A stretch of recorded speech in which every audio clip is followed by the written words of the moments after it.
Anytime. Sooner or later, we're going to be live. Sooner or later. I think we are. Hey, everybody, come on in. Hey, you out there in the hall. I see you. Come on in. Have a seat. Come on aboard, everybody. Come on in. Oh, look, it says Indy Volt is live. What do you know? Meredith is in the house. Good morning. Good morning. Daphne's in the house. Good morning. Morning. We're all pouring coffee. So I hope everybody's awake this morning. Come on in, or at least half awake enough to listen. Come on in. The chat is open. YouTube is on. I'm not sure if we're on the radio. I hope that we are. If not, then we will be later on. So I'm not sure exactly if Varian got that problem fixed yet or not. So come on in, everybody. I see you out there. Aaron Marshall. Good morning, everyone. Good morning, Aaron. Good morning. Thanks for coming on board. And that reminds me, I need to take my my thing public again. Doesn't matter if it's public to start with. It always goes back to friends. Oh, is that on Facebook? Yeah, on Facebook. It's rather irritating. Technology. Oh, no, just Facebook. Come on in, everybody. Come on in. Have a seat. It is time for the Breakfast Buzz. It is Thursday, the 24th of September already. I want to give my sister a shout out. It's her birthday today.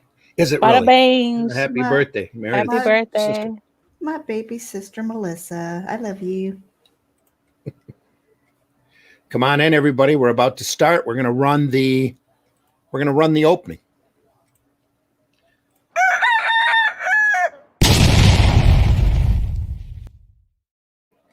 Wait a minute. That might not have been the opening. Woke me up. You've kept that. I just love that, Meredith. Thank you so much for setting that up for us. Here's the opening.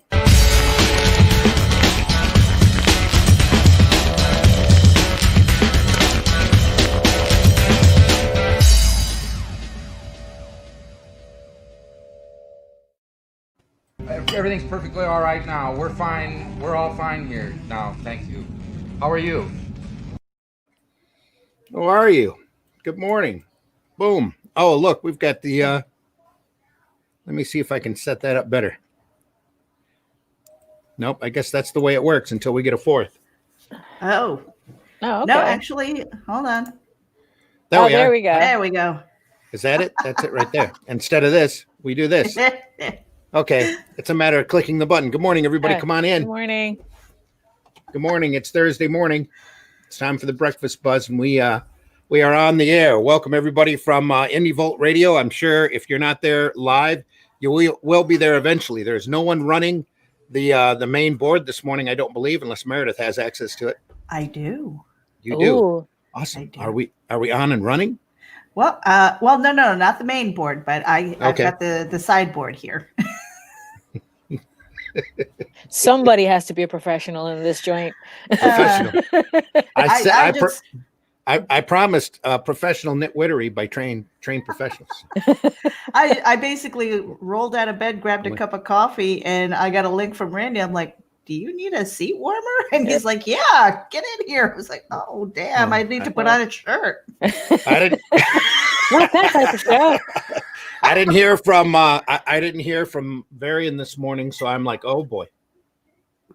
So a lot of nonsense happening this week. I didn't know it was just me until I went back and listened to the last 10 minutes of Geekgasm last night. And I said, oh, I guess it's just me.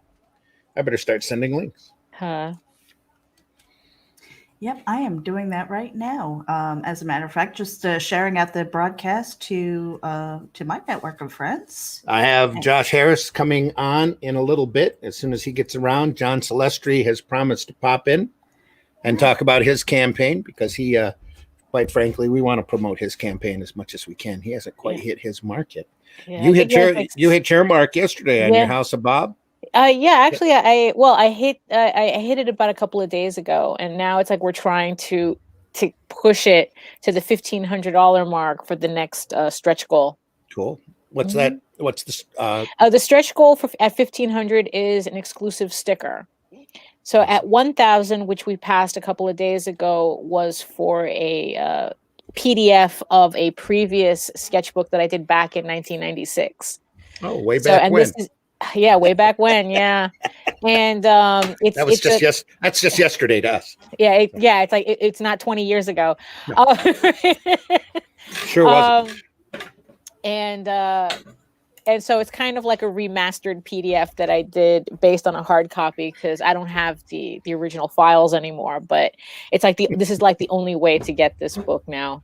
That's because it was on a Quark drive, right? Yes, actually, yeah. Yeah, How did I know? This program, Quark Express. Yeah. And I can't open it anymore. No, nobody has a Quark drive in their computers anymore. Yeah. That stopped about 15 years ago. Yeah.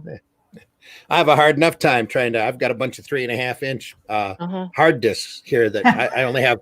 I have 3 systems here in my workstation. One of them drives my vinyl cutter, and that's got Windows 98 in it. That's oh boy, yeah. Oh yeah, I'm not kidding. Because that software runs my vinyl cutter real well. So that stays off the net now. That doesn't go. Exactly. Anywhere near the net. Mm-hmm. My other system has got Windows Vista, I think, in it. Wow. Okay. And that's got the main graphics computer, and then this one is it's got whatever Explorer. Right. And my IT guy, who I love dearly, I told him to set me up, and he set me up. So okay, that's good. That's good. Yeah. I could probably take 5 of both of these systems and jam them into this one if I wanted to. Yeah, but it's the going online part that screws everything. Like whenever it does those automatic updates or your serial number is invalid. They keep making me switch my password, which I don't want to do. Yeah. And then I have to sit here and guess. Like I said, Aaron Marshall's in the house. Thanks, Aaron. Good morning. Aaron says, good morning, Daphne. Good morning. Joe Cotton's in the house. Happy birthday, baby sister. Joe Cotton says, Randy, when do you become the white? Not for a long time. Huh? Oh, is this a Derek reference or? No, I am Zim the Gray today. Oh, okay. Oh, Zim the Gray. Jesus Christ. I'm still traumatized by Derek's nonsense the other night. Oh no. You're talking about the Yeah, that was too early Tuesday in the morning show. for that. Yeah, that was Tuesday. Yes. I think that carried on into Geekgasm last night. Yeah, The both of you were on Geekgasm last night. Yeah. So. I deeply appreciate you being on this morning because I know what that's like, doing that show late at night, and then you get to talking after the show, and you look up and suddenly it's 1:00 and you go, it's 1 well, o'clock. it wasn't that bad. It wasn't that bad.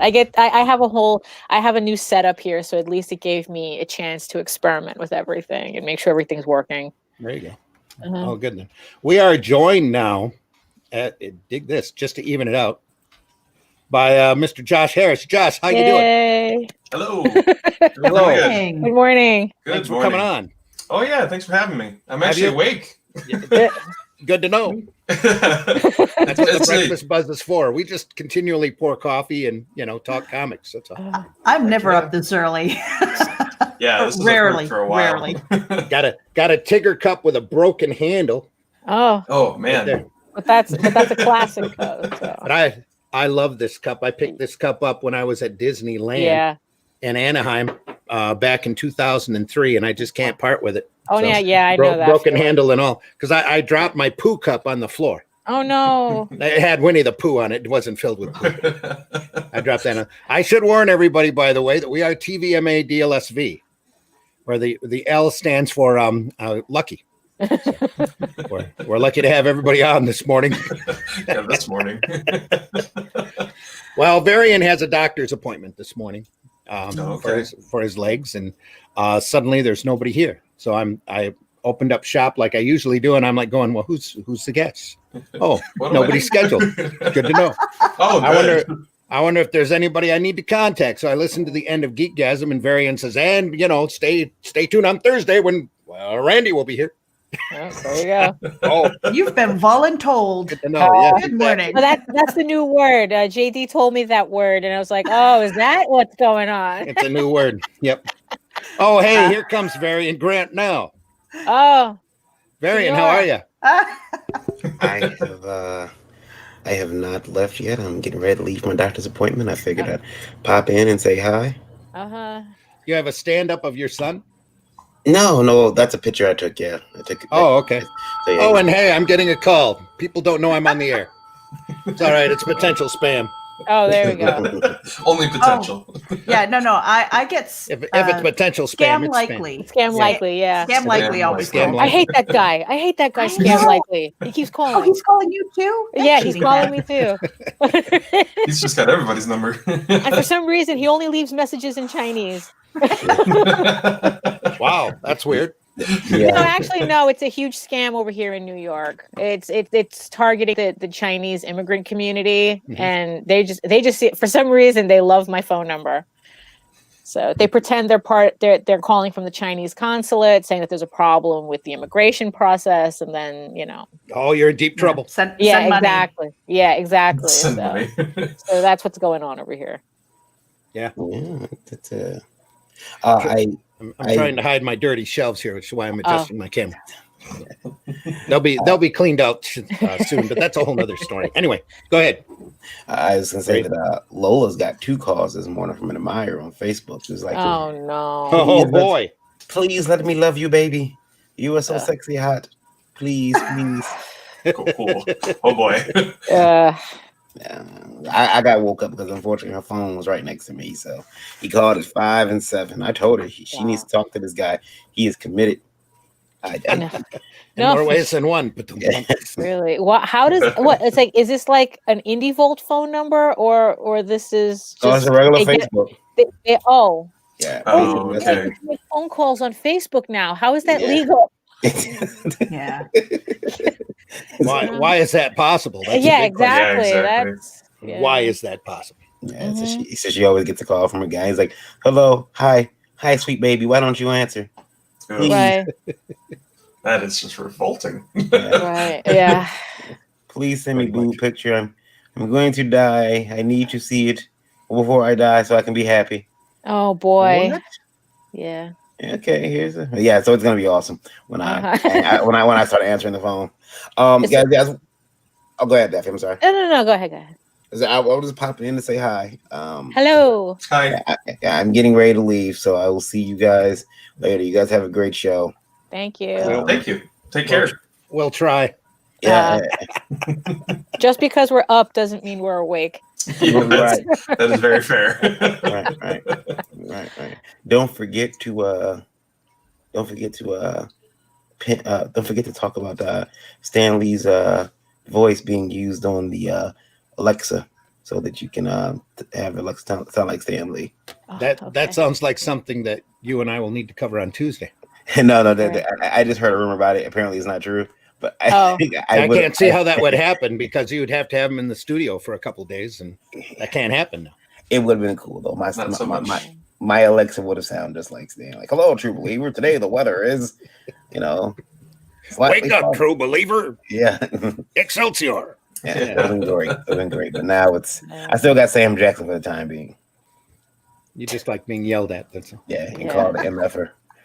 All right, guys. You guys have a great show. I'll see you later. All right, Thank Glenn you. Ford. Bye. Glenn Ford says hello, Varian, by the way. Hello, See ya. Glenn. Well, see you guys later. Hello, Glenn. We'll see you. Hello, Glenn. Hello. Glenn says hello, Randy. Hello, Glenn. Glenn says later, Varian. Later. Later. We'll see you later. I think that's it for the comments so far. Hey, the comment chat is open. There's people listening. If you are out there watching us, please hit that like button on YouTube. Please hit the subscribe button. Hit that bell for notifications. One of these days, we're going to be able to get monetized by YouTube and then really have to worry about our content. Yeah, exactly. But until then, we do need to tell you that get one more bit of business. The views and opinions expressed on this program are not necessarily those of Indie Volt Media LLC and do not reflect the official policy or position of any guest or sponsors. Viewer discretion is advised. We have to get ready to do that. We have sponsors coming on board here anytime now. I thought we had them last month, but I guess we'll have them next month. So Okay. it's all good. No Del Taco? I think it they're Del- coming. I do. Oh, okay. All right. And there's a couple of other ones that we are prepping and getting together. And we do have one sponsor, Geekadrome, Oh, yeah, they're good. that we They're run good. we'll run their spot before the end of before we sign off the program. Josh, how are you doing, buddy? Oh, I'm hanging in there. Good. Drinking my coffee. Yeah. Busy We as all get out. That's Good. good. That's the idea, though. Oh, We should that's the probably idea. all introduce ourselves. Hello, everybody. Not a bad Come on idea. in, have a seat, jump in the chat, do what you need to do, grab your coffee and sit and listen. I am Randy Zimmerman. I am on Facebook and Twitter. I am a longtime alternative and independent comic producer, creator, and everything. I've done everything in this business that you can imagine, except for work directly for Marvel and DC. I've done little side things, but I've never worked for them directly. But other than that, I've self-published under a number of banners. I've printed my own newspaper for the last decade, which is why you might not have heard of me. That was circulated around in my local area. Josh has heard of me. We printed Josh. That newspaper's way back when, awesome, in by that the paper. way. Yeah. That newspaper is epic. Thank you so much. I'm riveted with it. Are you?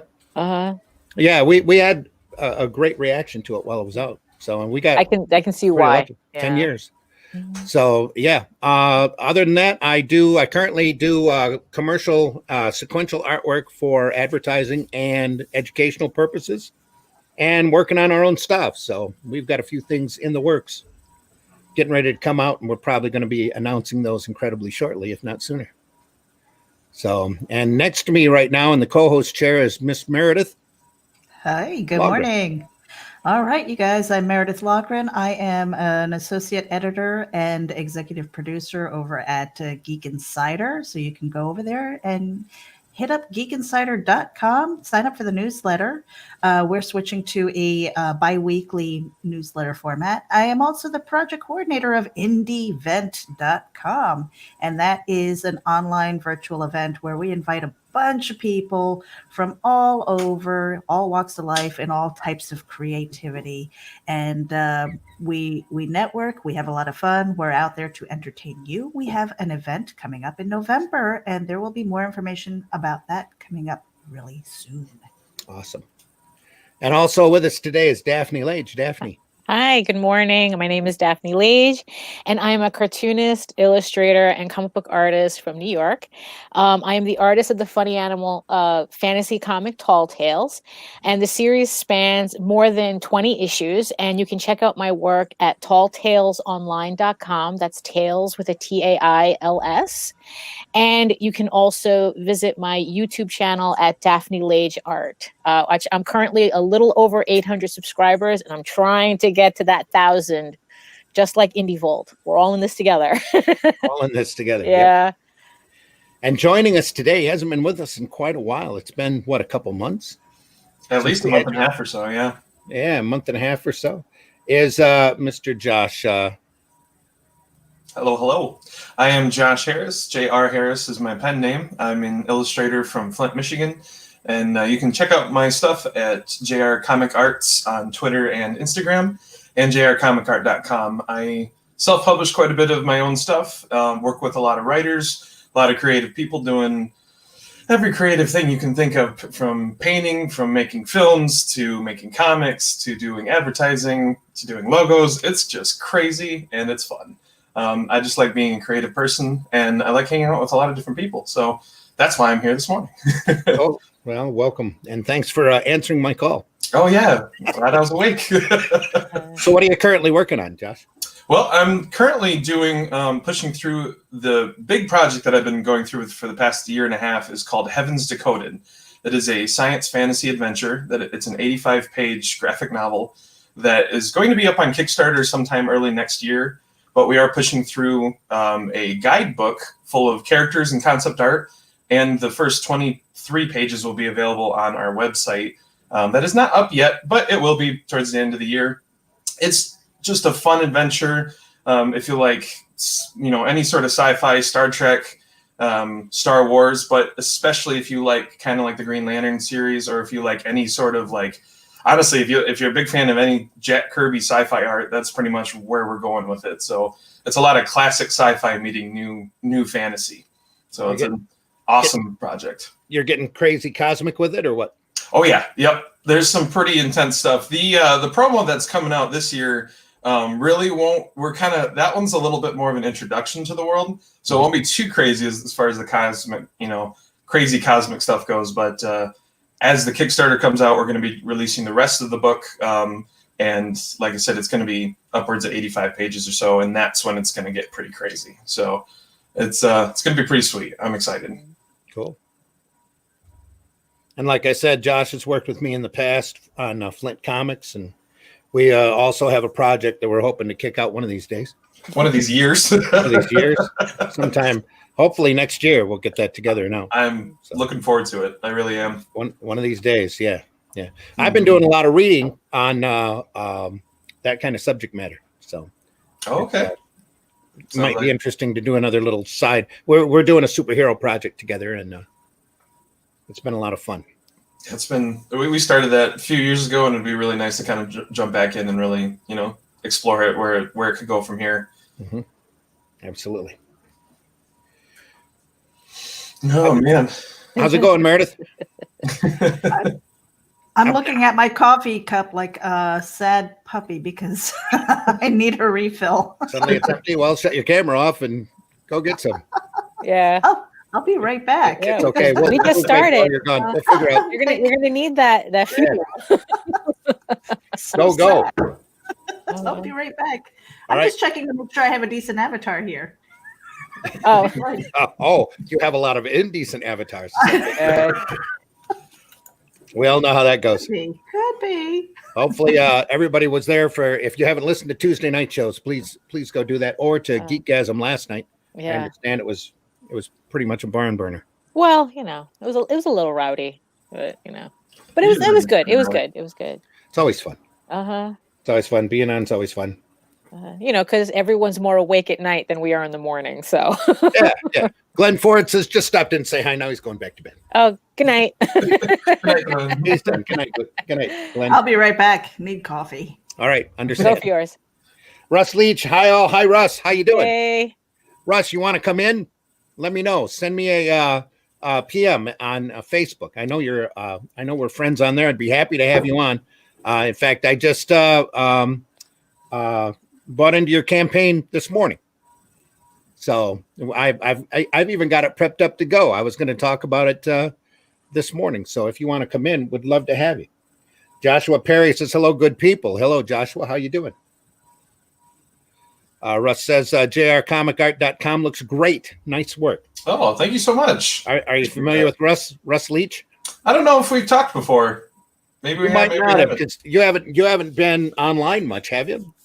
No, I've been hiding from the world Oh, good, for a little good for bit. you. Good for you. It's called working, and it's a good thing. Yeah, I've kept my head down. You're been working on that graphic novel a lot. Oh yeah, that one and a couple others that are kind of nothing I'm announcing yet, but it's a couple of big stuff that I'm working on, and even like an educational game. Like that one's just kind of a small time, but a couple from Virginia, I'm working with them. So Illustration work. yeah, yep. I'm just doing like backgrounds and scavenger hunts for this little kids game, and it's fun. It's cool. It's random, Yeah. Part of the fun of being a freelancer like that is you never know what's coming up around the corner. So completely. Oh yeah. yeah, I have a CD cover I've got to get to one of these years. I keep promising Brady I'd get it done, and I'm like, ooh, he's gonna hate me soon. Well, Randy, I was going to ask you, how are you doing with your project as far as like the history of comics and stuff? Well, I haven't announced it yet. Thanks though. No, well, I know you were working on it. That was I've told a all my secret. friends, so it's kind of an open secret anyway. That I am was on- a secret. Literally, I'm on page 33. Out of And how I- many? How? Oh, I have no idea. I'm just running with it. Oh, And okay. Hundreds. I'm trying to peel back stuff. I'm reading Right. stuff and peeling back and editing and going through and cutting balloons. And that's not important. Or I said that 10 pages ago. And, Right. but I'm working on a history of comics in the direct market because it really hasn't been done. The whole overview of everything. People have done certain spots, like mostly written books. I haven't really seen a comic book that covers all of comics. The IDW, I think, did one a few years ago, I think. And I had a hard time getting through it, but that's just my opinion. Right. But it looked good. But anyway, I'm going to have to go back and dig that up. They kicked that out in 2 reprint volumes, I believe. is what I've got it in. I need to sit back and read that and make sure I'm not getting close. But I'm using my characters going through and having a conversation. My lead character is a retailer. And then it starts right from their perspective. And he's upset at the market with the way the market has happened. I started working on this before the beer bug sprung up. So there's a whole nother dimension added onto that. So the market has been so wonderfully shifting so fast the last couple of years that I'm like going, I need to add that. I need to add that. I need to add that. So I'm looking at it going, farther and farther down.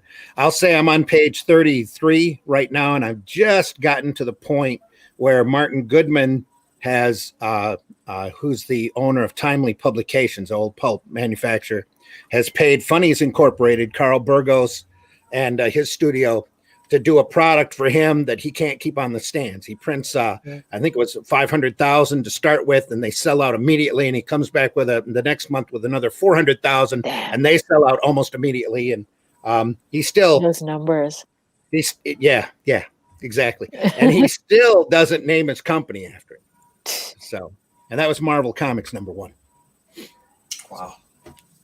And that's 30 some pages in. that's 33, 32, 33 pages in. Yeah. Okay, because I thought, because in the care package that you sent, because I stole all the newspapers and JD stole all the Spank the Monkeys, and and he's just like going through, it's like, oh my God, it's like this is crazy stuff, and so we were wondering whether you're the because it's Spank the Monkey on the comic book market. Yeah, you saw those, and you saw the whole first issue was the history of comics. Well, I want to do.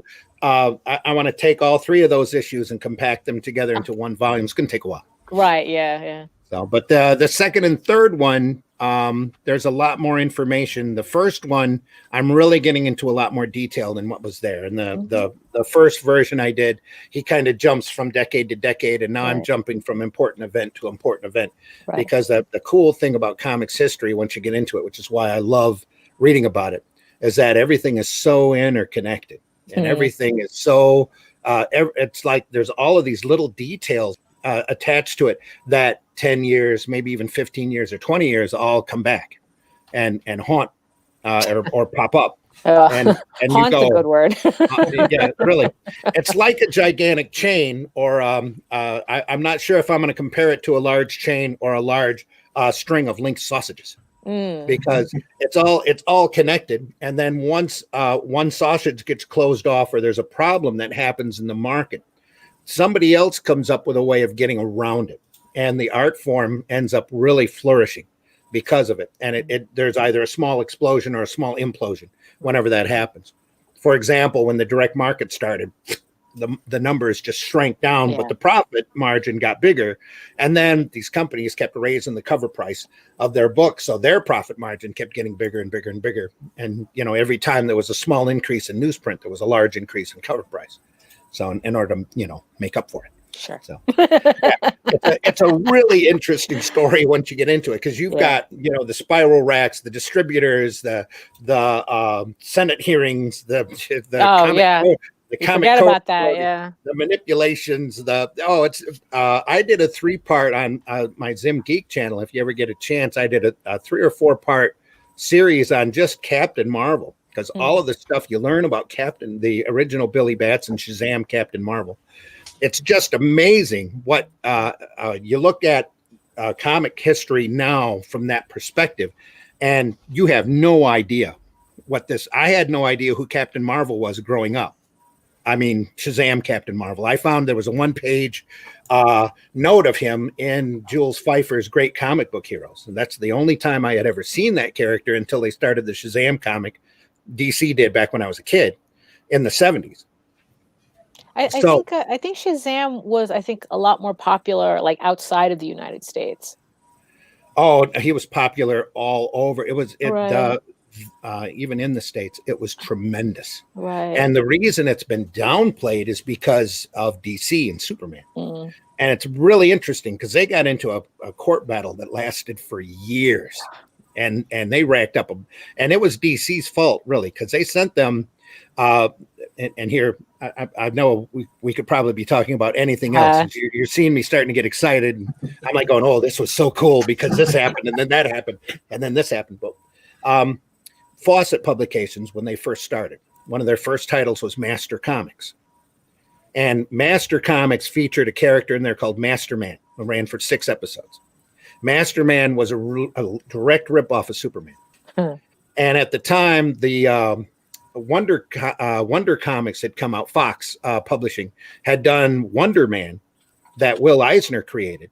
And there was a lot of debate over whether Eisner created it as a ripoff of Superman or he was told to create it as a ripoff of Superman by Fox. Anyway, Wonder Man went through the courts and got squashed. I mean, really hard by DC. Master Man come out from Fawcett, and folks who were running Fawcett, Captain Parker, and I think it was I might be wrong. I'd have to go back and really dig up the names for sure. They kicked out Master Man. They got a cease and desist after 6 episodes or so, and they're like, yeah, they got mad.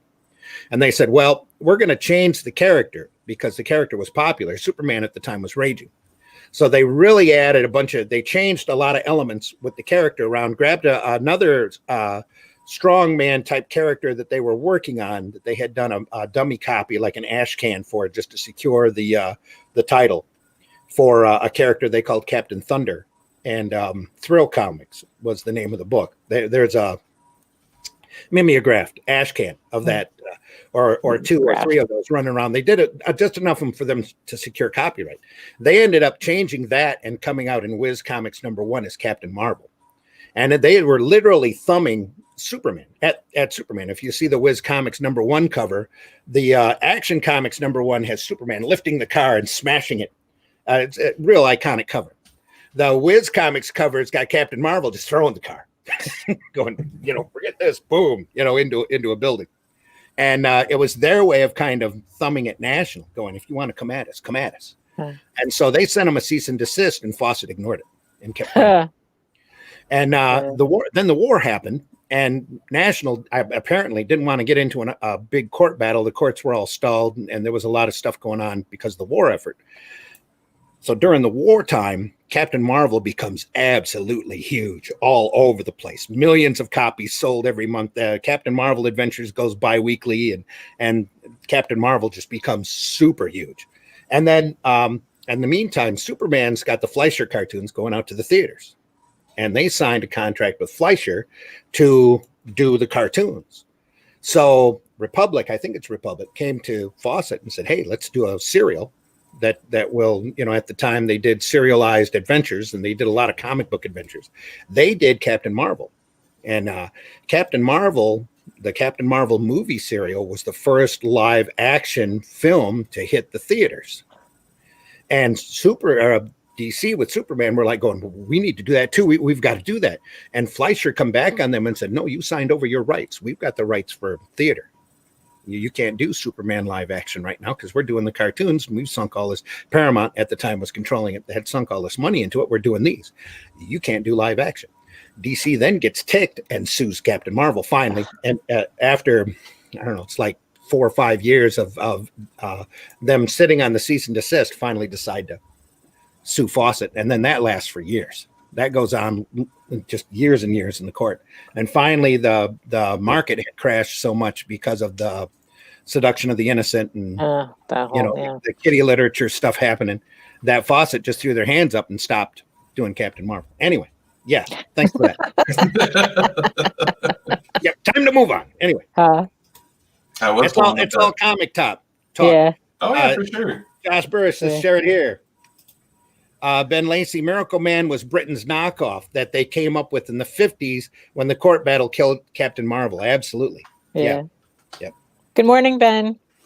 Good morning, Ben. Speaking of Ben Lacey, he's got a Kickstarter that is, it's only got like 10 hours to go. Oh, Shark of War. That's really? Yeah. Go check out Shark of War on Kickstarter. Yeah, I think he reached his goal. So that's good. That's good. Yeah. We were worried there for a minute. Yeah. We should pull that up too. Yeah. Can you pull that up, Meredith? I think I can. If not, I can get to it here. Russ, I sent you the link finally. Sorry, I got sidetracked. I'm going to hear it from Varian. Now you start talking about comic history. What are you doing? The fact that the tagline for Shark of War is Jaws meets RoboCop. I mean, come on now. This is kind of amazing. I am thoroughly excited when I hear a tagline like that. Yes, it has 10 hours to go. Shark of War. Are we there yet? Russ, thanks for coming on board. Russ Leach. Oh. Hi. How are you? Yeah, just about getting by. Just about. Awful cold. Slowly Not but surely. COVID. Awful cold. No. Just the normal. So now it's like, oh, thank God, it's just bronchitis. It's just the usual rubbish you get stuck with when you got kids. Yeah. That happens. Gets passed around. Shark of War, issues 1 and 2, Parade of Piranha. Ben Lacey. Ben Lacey's product. 10 hours to go. He had a 1,000 goal, so thankfully he's past that goal. He's carrying on. Yeah. Not bad, Ben. Good job on that. Getting good funded. on you, Ben. Yep. Thanks for the purchase. Randy DM'd you. Oh yeah. Yeah. So now at the $12.50, all backers at the $12 level and up get a physical color copy of the awesome paper shark toy template. That's cool. That is cool. Yeah. That's cool. I grew up with stuff like that with those paper toys and stuff. We had to cut them out and we had to put them together. So that's pretty cool. Yeah. Yeah. Joe McPhee says it's all education. Lacey says I have an indie comic I've worked on as well. Joshua, good for you. You sent us a link, I believe. We need to check that out. Joshua says I'm making an animation for it. Sweet. Mara V is in the house. Congratulations, Ben. Thanks, Mara V, for listening, tuning in. Good morning. Well, good afternoon. Bom dia, Marvi. Yeah. Bom dia. Marvi is working on Sin Killer right now. It's going to be a great book. I can't wait to see that. The artwork on that is really good. What's up with Baby Yoda?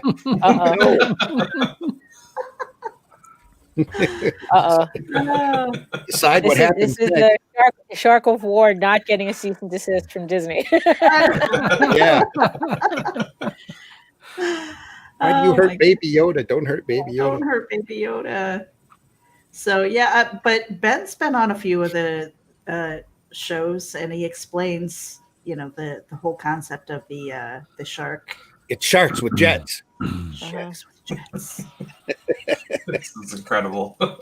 I mean, there is science behind his ideas and stuff. But Daphne, you did a really and the parade of piranhas. It was funny. Daphne, you did a sketch. Oh yeah. And I thought it was the cutest thing because you had a piranha just kind of munching on his nose. It was kind of like something that everyone missed. A lot of people missed that. I was like, oh my God, I love it. So yeah, good on you, Ben. So happy to see this. Yeah, glad to know it'll be coming out. Yeah. Mm-hmm. Always good to see something get funded. Yeah, no, really. It's because it was getting close there, and we were like worried. And it's all about the I think it's really the love of comics. I mean, he said that he's learning to draw and doing the graphics and stuff like that, and he's doing it despite what anybody's saying. Mm-hmm. And I think it's great. I'm inspired by that because I don't draw either, and I've got a couple of scripts that I'm trying to hammer out and things. I'm like, oh man, the process of trying to find an artist, that see my vision and put it on paper. First of all, finding them. Second of all, affording them, because as a writer, I have to pay for art. Okay. I can't just, take that and draw. So that's a whole other process. So I'm kind of a little jelly of you guys who can draw and illustrate and stuff. But yeah. Marvi says, thank you for the support. Thank you, Marv. Very much. Ben says the advantage of being under the radar. Oh, yeah. Joshua says he shared the live stream for you guys in my group. I appreciate it, Joshua. Really do. Ben said I had to point it out. Yep, Ben. Yeah, and Happy if you to do guys are tuning in, make sure that you head over to the YouTube channel and hit the subscribe button for Indie Volt. Let's get them to 1,000. Yeah, let's do that. Someday we will, and then I we'll. think we all have YouTube channels in here, don't we? Yeah, and then we'll have to worry about our content. Yeah, it'll be great. But then we can take super chats too, so we can stop hearing Varian constantly complaining about how much it costs to for the bandwidth. So it'll be good. And we've been talking about doing a podathon, but everybody seems to have these weekend cons, and the last couple of them have been, we didn't get, but Varian got complained at a couple of times for the overexposure of the constant notifications. What? Ping, the constant pinging. Oh, So we There's a way for them to. yeah, it's like they can to cool down and you can shut notifications off on your phones, people. Yeah. Yeah. Because Joshua, honestly, that's the should- first thing that I do. I shut all notifications off. when it gets to be too much, yeah.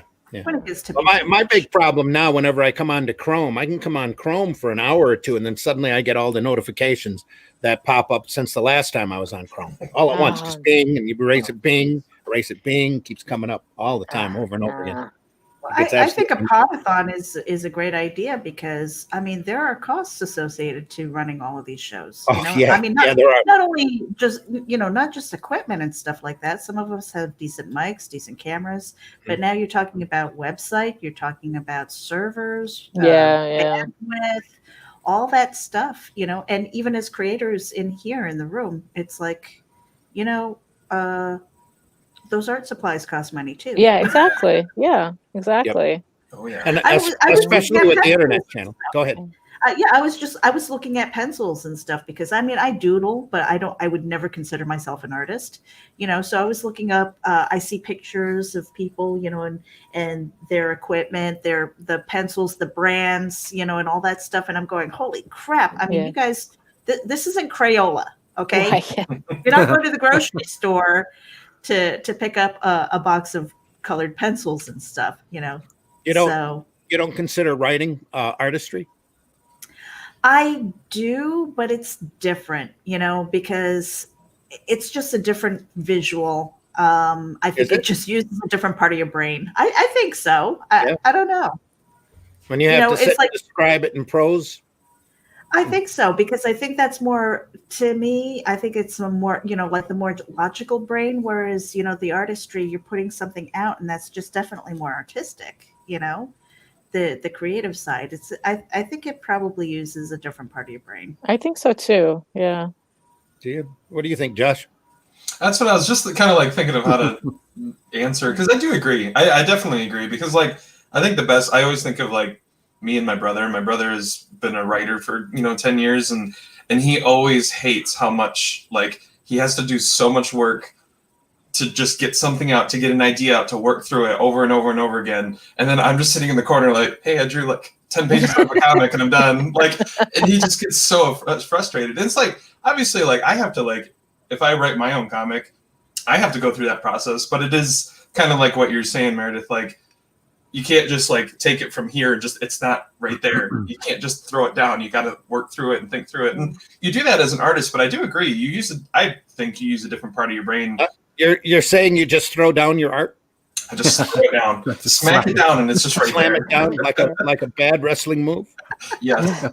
Full Wait, mouth. what's You funny grab is it, you that, throw it to the mat, and that's it, huh? And then I'm done. Jackson and then the bell goes off, and It Vince doesn't take any McMahon type comes of out. thought or creativity, or not. You're not sitting there thinking about composition or Oh yeah. how it all sits on the page. It's all part of creativity. I think artists and writers are artists. It's difficult to use because it's like the same word, artist and art, and writing is a level of artistry because it's creation. Mhm. Yeah. Yeah. It's just Oh, time taken. Yeah. So you can write the hero stood at the top of the mountain with the trees swaying in the wind, looking out upon his army and the hordes of demons coming towards them, and then you're going to say, okay, draw that. that's the difference, isn't it? I'm going to say, God damn it. Which, Russ, I'm pretty sure that you have already written. Yeah, I don't make it easy for myself. Yeah. I have to say. But the other thing is that, you know, when you've been doing your craft for so long, it seems easy. So anybody walking in the door who doesn't know you know, they're like, oh, yeah, you make it look easy. It's like, yeah, but how many years of work? That's always the case. Yeah, that is. I think the story process, telling a story, because something that I think often sequential artists don't get credit for is telling the story, which is actually what they're doing. It's a combination of writer and artist, and a sequential artist is actually telling a story. There's a lot to it. You're like a director and an actor and an art director all at the same time, and so there is a lot of kind of the same elements about writing going off in a sequential artist's head. But it is the case that it's a slightly different. It's a different output, isn't it? It's a different way of getting to the same things. And a writer, a writer doesn't have to put down that physical final element, the visual element, but has to.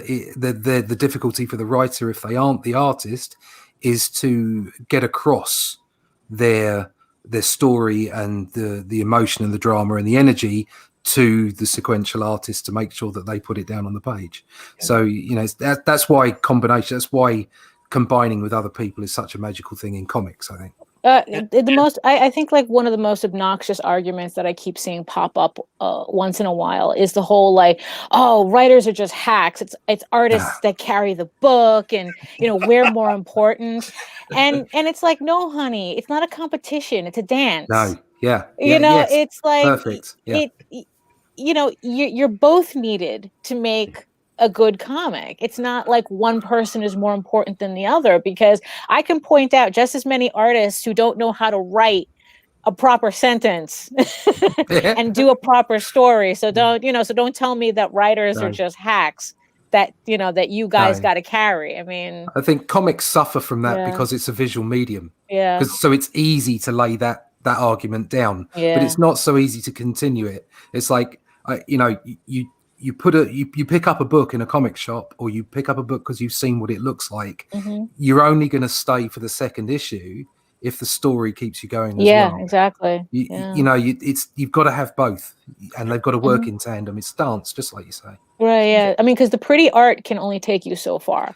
Exactly. Like, yeah. Pretty art can only carry a bad story so far, but a really good story can carry mediocre artwork for miles. I think you're right. You know, but at the same time, because we're in that space of sequential art, you have to keep pace with the writer, otherwise it'll just fall away. And as much as I love a lot of the bombastic art from the 90s, you know, it's great stuff. Yeah, I think it lost a little bit of the storytelling prowess that the 70s and 80s had. Yeah. And it's coming back now in indie comics. I think we're seeing a lot more of that, telling stories rather than just a picture book. So that combination of writer and artist. Yeah. I was watching a show. I was watching a video on YouTube where they were like going through the Image comics, the original Image comics, and they were going through an issue of Witchblade, and I was looking at the pictures, you know, the panels, and I'm like going, holy moly, you can tell that this page was designed more as like pinups to be sold off rather than telling a story, because you looked at the pages and you couldn't tell what was going on. It's just a lot of flowing hair and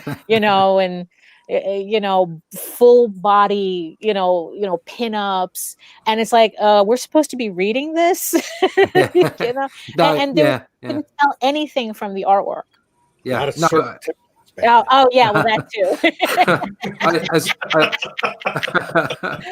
Loathed as I am to put down the 90s, because I do love the books from that era, but there's no doubt about it. It kind of switched, and it was very much about how much amazing art could you pack on a page, because it's just the way the marketing worked. Everybody was all about the artists then, and I think they're all in the mainstream. They're all about writers now, and that's got to stop. It's got to be a combination. It's got to be, a balance between the two.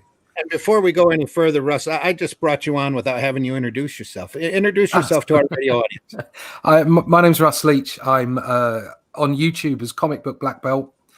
You can find me at russleach.com, comicbookblackbelt.com. You can find my book, Only Death Can Save Us, at onlydeathcansavus.com. You can find out about my campaign there and pledge. You can find me on Twitter, Facebook, Instagram, and Parlay when it works. I'm an artist. I've been working in comics for the last 10 years, but have been connected with comics for 25, 30 years, and have a list of production jobs under my arms. Absolutely. That's why you're Black Belt Comics, right? That's why, yeah. The concept for that is I'm a third Dan black belt, and the idea was, as you go up the grades while you're not a black belt, the style, the art, as it were, the martial art shapes you and shapes the way that you perform, the techniques. You learn the basics, and then when you get to a black belt, you start actually shaping the art around what you are. So not all of us are 6 foot tall and can put our legs up and hit the ceiling light. We all have different physical attributes, and we all have different abilities and strengths, and you adjust the art to work to your strengths. And I think comic book art is a bit like that, whereas you have to learn the basics before you can break the rules. Once you've learned the basics, then you can start really learning about how you tell a story with your art. And so saying I'm a black belt doesn't mean I'm an expert. What it means is I kind of feel like I've covered the basics, and now I'm really starting to learn how to do it properly. Absolutely. Yeah. I've got a friend on Facebook who he's been drawing art for other people. He gets commission work and stuff like that. And just recently he said, holy cow, guys, I think I found my style. Yeah. And that, that gave me goosebumps to find that. And I think we all pursue that, even in writing, with your artistry, and to actually say, this is mine. This is my style. I'm not imitating anybody else. That's finding yourself. Yeah. Mm-hmm. Yeah. A lot of that, I think, comes without looking too. The more that you do, the better you get, the more refined you become, the more influences that you start applying. Eventually you'll stop, because we've seen so many artists come up in comics that start out by imitating another artist, and then eventually go off on their own and develop their own style, sometimes drastically different from the way that they first started. I like to think that. I like to think that that I continue doing what I'm doing because I'm chasing the high of it finally clicking. Yeah, if only that was where it stopped. Because then it's like, because then you got to chase the next one. I feel like I've clicked. It's taken me, it's done the 10,000 hours without a doubt. So I feel like I've clicked and I'm in where I want to be as far as my style is concerned, but I don't feel finished in any way, shape or form. I feel like I've got so much more to add to it and to do with it, and to learn as well from other artists around me, and just from doing it. Just there is no substitute for actually just drawing and telling stories in that way. That's the way to learn. Yeah. Oh yeah, no.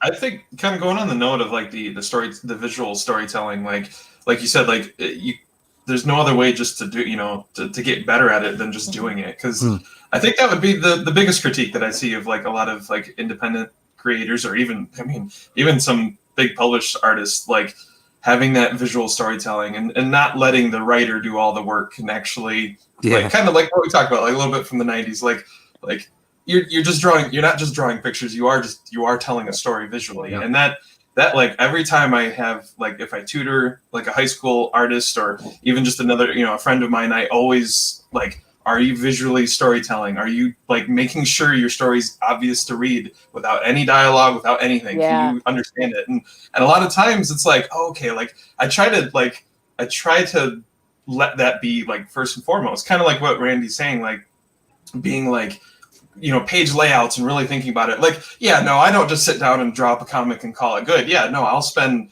my thumbnails, I'll have about 5, 6, 7 thumbnails before I feel like I'm even getting close to a good storytelling, and that is huge. And I don't think, that's always going to be my number one thing to new artists or young artists or people who are getting into the art game, is like really, after you learn those basic, just like anatomy and design, really start thinking about your storytelling and how that really connects to the reader.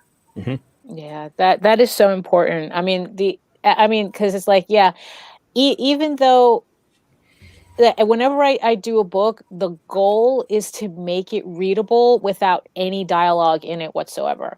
Like the dialogue makes it, like the dialogue, once you put it in, it's like, okay, it all makes sense, but you have a basic overall sense of story and tone and everything just from the artwork.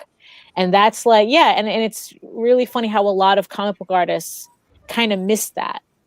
And it's like, no, it's like you're a storyteller too. It's not just the writer. You have to, pull your weight too in the story. Yeah. Don't, like you said, don't leave it all to the writer, because you're just reading this, picture book at that point. Yeah. I think it's the difference between an artist and a sequential artist. There you go. Yeah. That's the difference. And, no, really. Yeah. You really, there are obviously fantastic artists out there who are really good at sequential art, but there are a whole bunch of people, even people who are trying to draw comics, who are not quite getting it. And they really need to, that's the focus, telling a story. Your focus for comics is about communication. That's what it's all about. Your communication, ideas and concepts via a story to your audience so that you can connect with them. It's the old, like we've said this before, it's the oldest art form. It's like painting on cave walls. It's that connection, and that's a connection over time. That's a connection over hundreds of thousands of years between the person that painted that on a wall and us seeing pictures of it. That's an amazing thing, to be able to connect with people across time and space. And that's what comics do. And you must remember it's about the connection and the telling of the story. Yeah. John Celestri says it takes 20 years to learn how to draw a solid 10-minute sketch. Yeah, sometimes at a convention, it feels like I'm taking 20 years to draw it. I should have been done with this a day ago. Good stuff always takes me twice as long to get done. So Marvy says, I'm writing again. I have some ideas for horror comics. I wrote a story a while back and I'm doing it again. Yes, Marvy, we saw some of your artwork. I think it was last Thursday, in fact, if I'm not mistaken. We had you on. It was pretty awesome. Josh says, do you guys ever have guests on your show? I'd love to come on. Absolutely, Josh. Get a hold of Varian Grant, or you can contact us at IndieVolt live at indievolt.com. We'd love to see your stuff. We'd love to have you on, especially if you have a crowd funding campaign that you are currently starting or in the middle of. And speaking of Nine Realms Comics, good morning, guys. Good morning. Good morning. Michael. There also has Elysian Fields running. I think it's Elysian Fields, the Pyramid Gambit, I want to say. Sorry if I didn't get that right. That's on Indiegogo? It's on, I believe it's on Indiegogo. Yep. He also says, perfect example of this is All-Star Batman and Robin. Jim Lee's art is fantastic. Miller's writing, though, everybody has their favorites. Yeah. Marvy says, as always, I'll see you later on the replay. Thanks, Marvy. Marvy's at lunch right now. He's over in Portugal. So I'm curious about what Josh is doing. Have fun and stay safe. Absolutely. Josh, you've never met Marvy over the... I don't think I have. I was just thinking that. Yeah. We need to have you on more often and talk about your stuff, show your stuff off. I need to come out of my cave more often. Yeah, we're all in our cave. Yeah, right. And speaking of that, do you have you don't have a Kickstarter running right now, or you do? Not right now, no. A lot of I was gonna have a couple, throughout this year, but everything kept getting pushed back. But I think honestly, like, this is something I was gonna bring up, was like this comic I've been on for a year and a half. Like, we wanted to do a Kickstarter earlier this year, and then in the summer, and then later this year, and now it's getting pushed back. And the main reason why we decided to do it was because we didn't want to jeopardize the quality. Yeah. And it could have been cool, but it wouldn't have been very good. And if we kept, if we would have put it out originally. And we've been working with editor Chuck Pino, who is a really cool guy. Love Chuck. And then our guy Ronnie, he is out of Pennsylvania. This is his first comic he's ever done, but he's been really doing a great job of learning. And I think that's what this whole thing was like a learning experience for all of us, and making sure that, this story that he's writing wasn't just, Green Lantern plus Star Wars just thrown together. It's actually like he rewrote the draft, and maybe came up with new ideas and found his character arc and really understood what the point was of the story. It wasn't just cool laser beams and flying ships. It was, what's the heart of his character and what does his character learn? And that's why I'm so happy that, like, I'm not doing a Kickstarter right now, but when it does come out, it's going to be awesome because we waited. Yeah. And we put the time into it. That's so true. Yeah. That's so true. I feel that the book that I'm working on, I'm not going to stake a date or a month that it's coming out at. It's just going to come out when it's done. When the book is finished, then when it's ready, then I'll do the Kickstarter. The last thing you want to do is a Kickstarter, make a promise, and then all of a sudden it's a month or 2 months or 3 months, and you haven't fulfilled it yet. That doesn't help anybody. No. Yeah. And I was going to say, this is the time, if you're in between Kickstarters and stuff, this is the time where you need to build your social network so that more people are aware, get on these shows, and let people know who you are. Because for me, I am new to comic books. It's always been in my life. It started off with the funnies in the morning, Sunday mornings with the paper. We would pass that around with all the 4 kids. That was when, you got ink on your hands and you stuck the Play-Doh on there so that you could take your characters with you. It was that. The original me. Yeah, but, working on my first script and everything like that, trying to find people, like this team, it's like, okay, it takes a team. But in between, while you're thinking about that crowdfund, you need to build those social networks, because again, as a creator, if you're not making those connections with your potential readers, they're not going to know who the heck you are. And, well, why should I buy your book? And then you just feel like, at that point for me, again, it's putting the cart before the horse. It's like, if you don't know who I am, why would you buy my book? Then you're building up, then you're chasing yourself, trying to build up this trust foundation with people. Like, okay, who is this person? Are they going to deliver?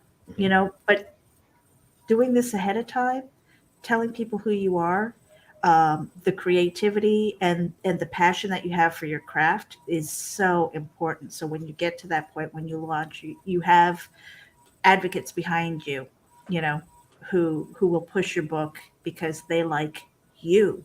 And I tell people with, small business marketing, people connect with people. They don't connect with things. I've bought books that I didn't really want because I really like the creator and I wanted to support them. And that's important.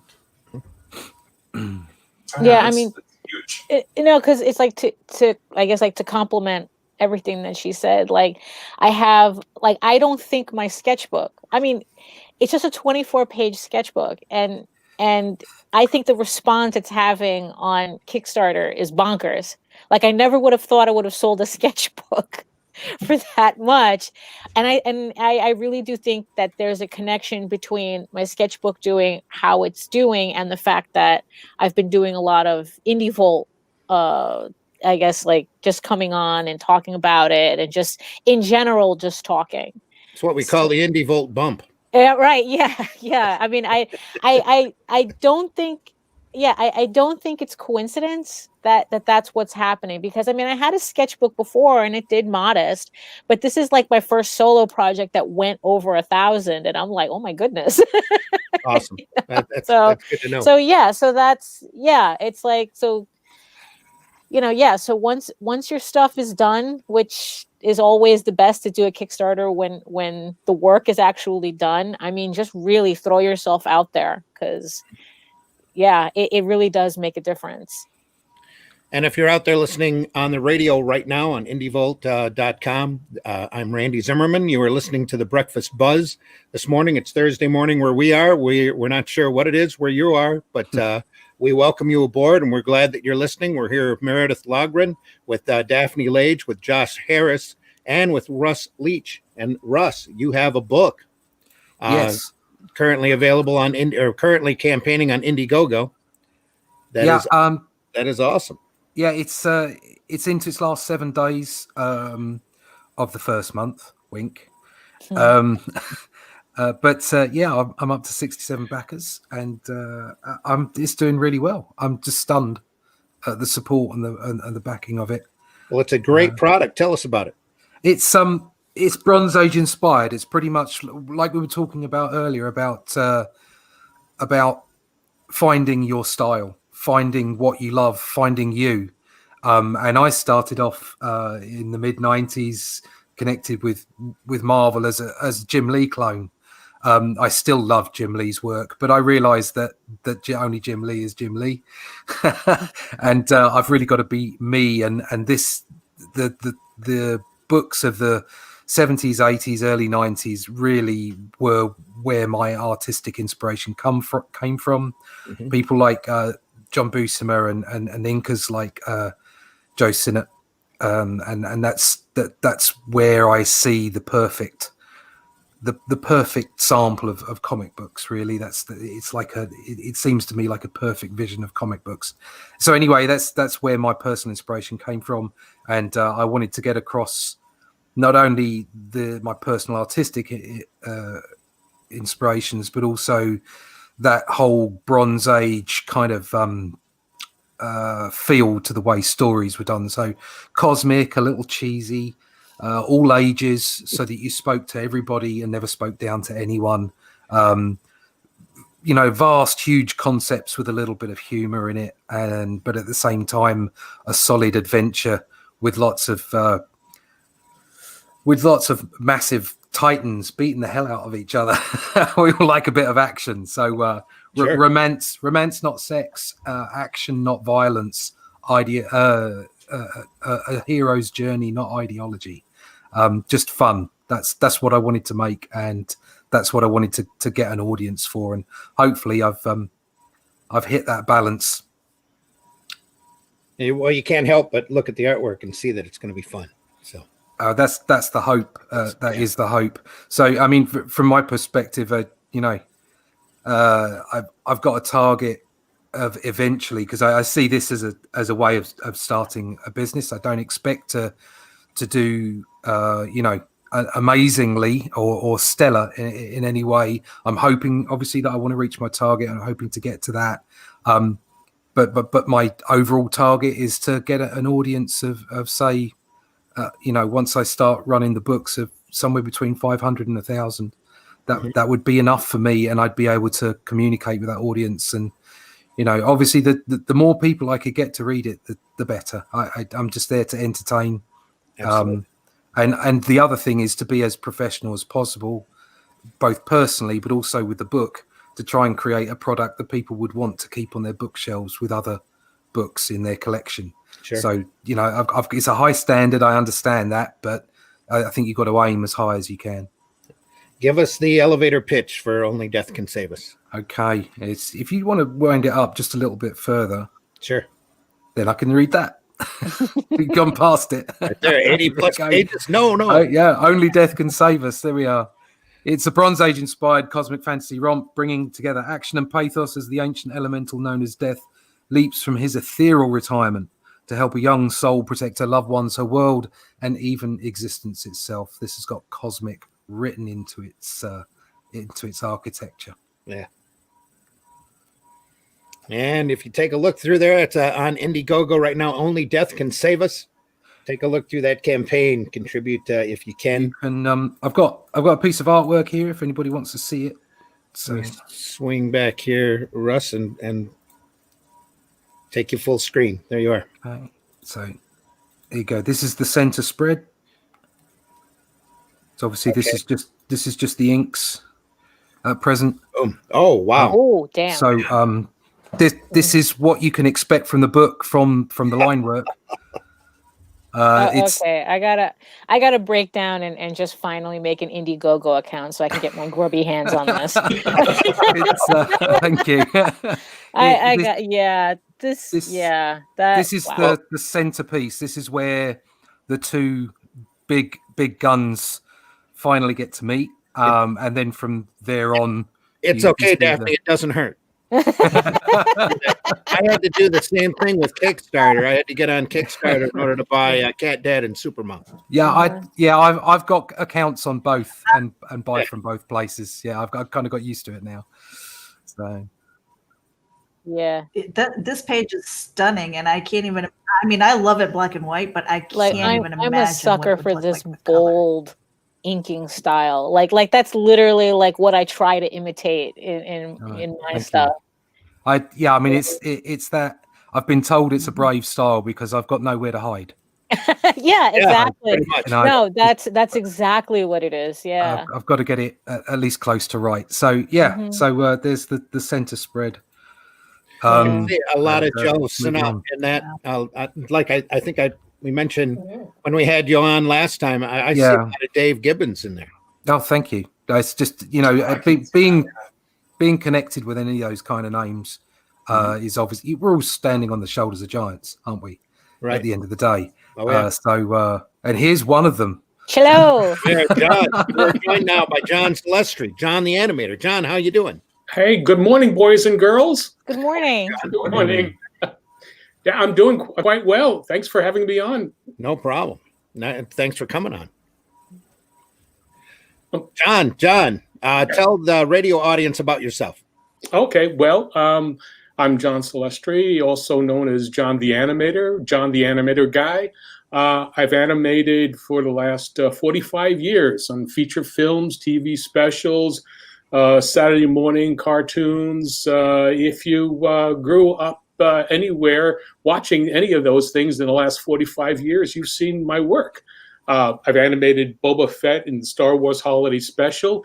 I animated Filmation's He-Man and She-Ra series, and on Don Bluth's Dragon's Lair and Space Ace video games. And I think I saw Josh's jaw drop just a little bit. Yeah, we all did that Yes. the first time. I'll do that the first time, Josh. well,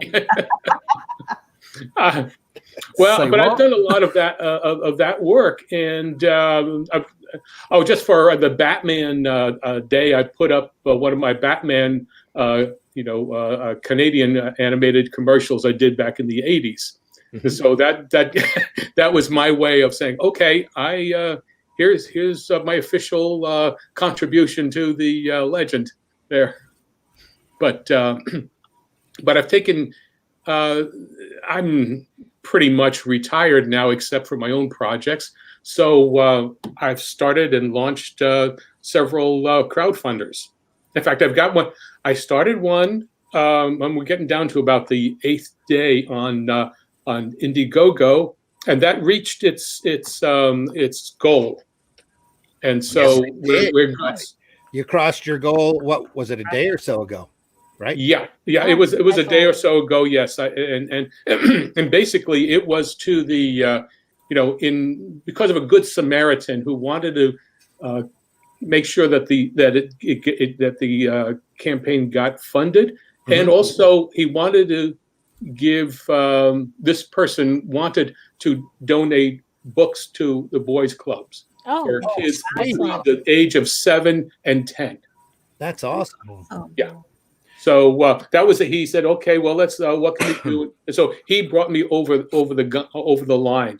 Wow. And there's this was a really he understands the spirit of what John the Animator comics are, and that is to introduce and make kids excited about picking up a book, a comic book, and start reading.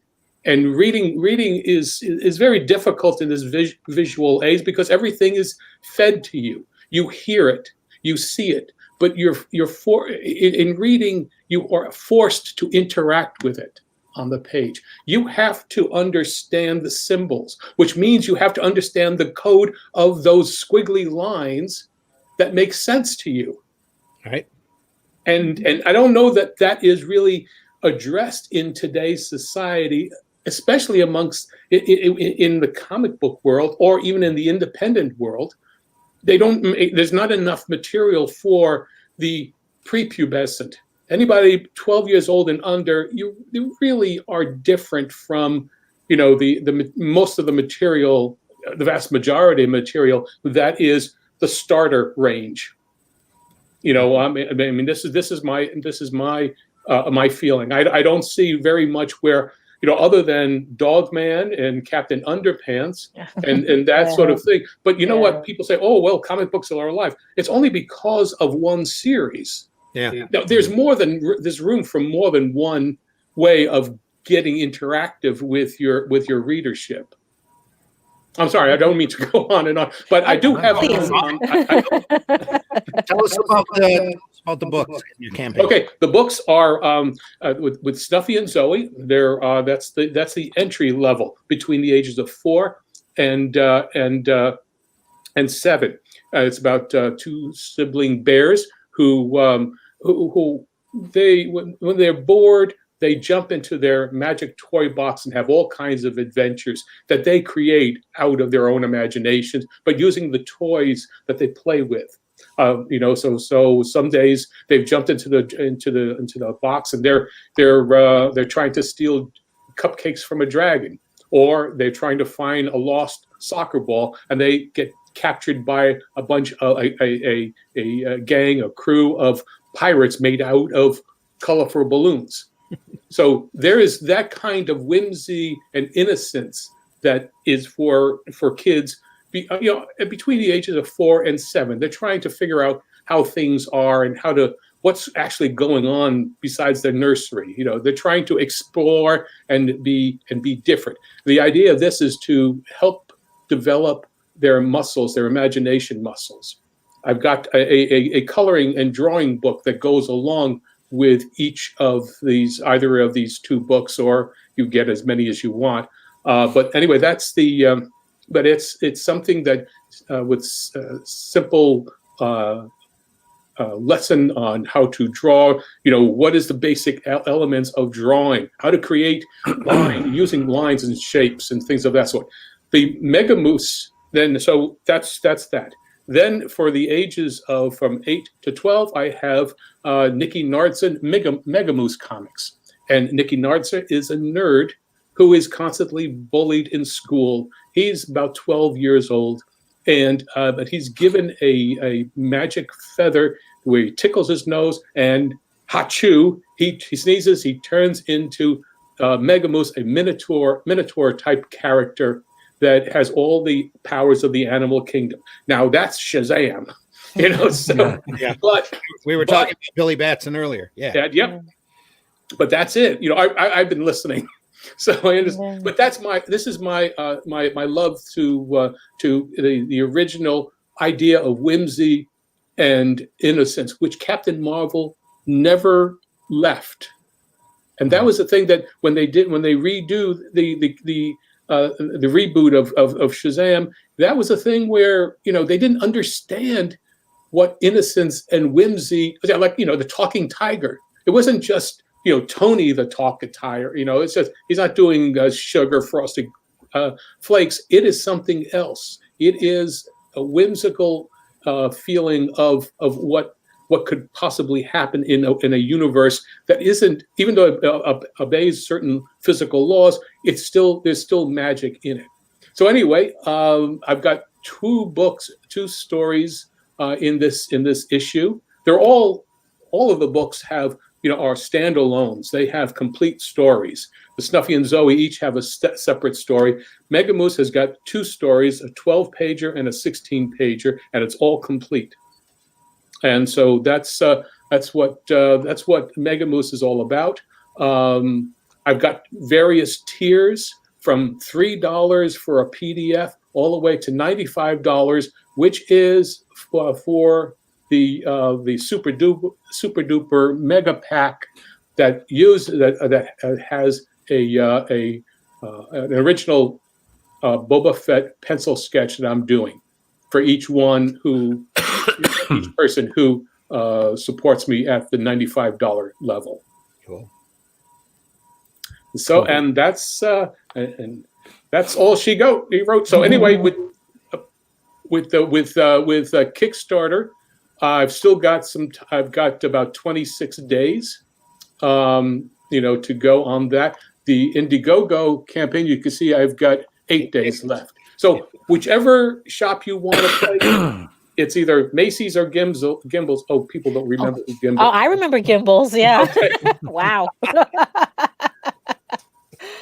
Anyway, some people want one way and the other way, so I have got both. So, and John, now that you met your goal, you can put that on Indiegogo on demand. It is on. Yeah, it will be on Indiegogo. Yeah, on demand. So I'm not really worried about that. Yeah, that'll keep on going. But for those, if people want to support me, I have a very small $500 goal in the Kickstarter form, and it's only $500, and I'm 45% of the way there. So, to get that so that other people can have that, fulfillment. And that's John the Animator Comics, available both on Indiegogo and Kickstarter. So Check it out. Yep. Thank you for having me on. Oh, thanks for coming on, John. Yeah. I was a little nervous about getting guests on this morning. I'm glad you had some time. Up Your Geek says Mega Moose is aimed at the audience of 8 to 12 and looks to be a treat. Has the touch of that classic golden and silver age fun that has been sorely lacking in current superhero books. Mm-hmm. And that's a quote by Michael Oden, who writes for Up Your Geek, and that we happen to have sitting in the green room right now eating up all of our Cheetos. So you can't call me out like that, man. Sorry, I saw you. People are gonna think I'm fat. We're done. I gotta wipe whatever up all we want. the Cheeto dust and Cheeto everything. dust up. Yep. It's not fair. Not fair. Hey, John, how we doing, bud? We're doing fine. Hi, Michael. Michael, introduce yourself. Hey, guys, I'm Michael Oden. I am the creator and writer of Elysian Fields. As you also saw, I do some freelance journalism for Up Your Geek, and had the pleasure of getting to chat with John for about, I think our interview was almost like an hour. It was a blast. Something like that. And so I do promotion and reviews for indie books as well. Books, movies in general. But and so that's me. And I have I actually came on just to hang out. I do have a campaign live right now. I figured everybody's strutting their stuff, and you got some fantastic projects out there. Why not come on and strut mine as well? And that might help if I give Randy the link. No, I got it. I just haven't kicked it in yet. There we go. Boom, right there. All right. So we launched 2 days ago. We're almost there. Almost 2 days. You still have 29 days left. Yeah. We're doing pretty all right. So this is Elysian Fields, the Pyramid Gambit. We did our 0 issue over the summer. And just finished up fulfillment on that second wave. International backers, I'm going to wait to send out your tracking information until they actually leave the shipping facility. So if anyone was an international backer and is listening to this, it's just with everything that's been going on, international books literally just sit in a warehouse for customs for like a week and a half, 2 weeks is what I noticed from the first campaign. So once I get the notice that they're out of that facility and are actually heading your way, I will send you guys shipping information. But we fulfilled that. I wanted to make sure that before that we had everything fulfilled before we launched this campaign. There are a lot of people that have been doing this that they'll just go right into the next one without getting the job done, and that's something that I don't want to have on my record. So we have this second book that continues where we left off in the 0 issue. And we've got a lot of cool stuff coming to you on this book. We have 3 main variants. We've got the one that's up on the screen right now by Marcelo, who is the series' artist. We have a Dragon Guard variant by Kevin Sharp and Alonzo Espinoza, the art team from Dragon Guard. And I did a little bit of a vanity project and did a variant as well, because I draw okay sometimes. But then the other big thing that we have going on is we have a Support Our Troops package. And so the Support Our Troops package, actually, before I talk about that, I've given so much time on that Support Our Troops package. I do want to highlight this. So we had Scott Rosema come in and do a cover for, we are doing a hardcover deluxe edition that collects both the Zero issue and Pyramid Gambit. And so that's Scott's cover. It's gorgeous. And he even digitally signed it. If you scroll down a little bit, you'll see his signature right next to that trade dress. So it's looking, that turned out beautifully. And then now we can talk about this. So this is our Support Our Troops cover. You'll be getting this, and it will be an exclusive version of the book as well. There'll be an additional little art gallery. We have Justin Hunt from Lady Death is doing a pinup for us. He gave me a little bit of a tease at that pinup last night. It's not done yet, so I won't share it. But it's looking fantastic. And so you get that. And for the first 30 days, if you get this Support Our Troops thing, your pinup will be number and signed by Justin Hunt. That was something that he upped the ante when we were live on Indie Vault on Tuesday. He was like, you know what? I'm going to make this even better. Send the pinups my way. I'll number them. I'll sign them. And so that's what we're doing for the first 30 days of this campaign. If you get that Support Our Troops perk, you get a numbered and signed pinup by Justin Hunt. But that's not all. You also get a unit patch that Justin has designed, and a challenge coin with that same unit patch on it on one side, and then we'll have the Elysian Fields logo on the other. And so the big thing about this is, as you can see, it's a Support Our Troops thing. We have partnered with the Special Forces Charitable Trust. And so $10 of every one of those purchases goes to the Special Forces Charitable Trust. We've raised $130 for them so far. So that's awesome. We want to keep it going. And they're just such a fantastic organization. You know, they obviously do a lot for the SF community, but they do stuff for their families and everything too. That was one of the big reasons that drew me to them. Is it's not just about helping the veterans, because we laud obviously the veterans as these heroes, and they are what they are, but their families put a lot on the line too. They sacrifice the time. They are constantly in worry whenever they go overseas. And that's a struggle that they have to deal with. And so the thing that really drew me to them was they do stuff like raise money for scholarships and relief programs for widows and what have you. So it really their mission really resonated with me, and they came highly recommended by somebody that I trust with my life. So it was a no-brainer decision.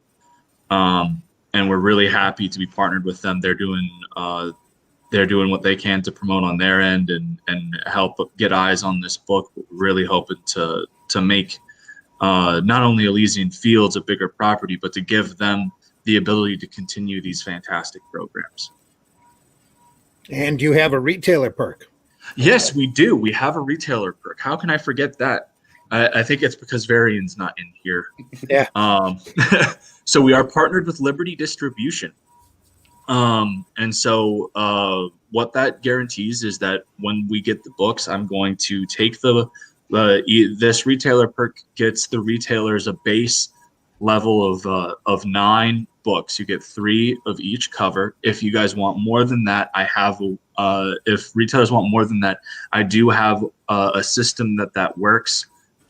Effectively, how that would be is you would select that initial perk and then send me an email saying, hey, I'd like more of X, Y, and Z. And then we'd calculate effectively, because it's a 55% markdown off cover. And so we would effectively work out how much that would be for how many books you're asking for. And then I would take the difference off of what you already spent through the retailer perk, and then you would just donate that amount to that remainder to the campaign, and we'd invoice you, let you know this is how much you were asking for, this is how much we're going to provide, and we'd keep that in our own record.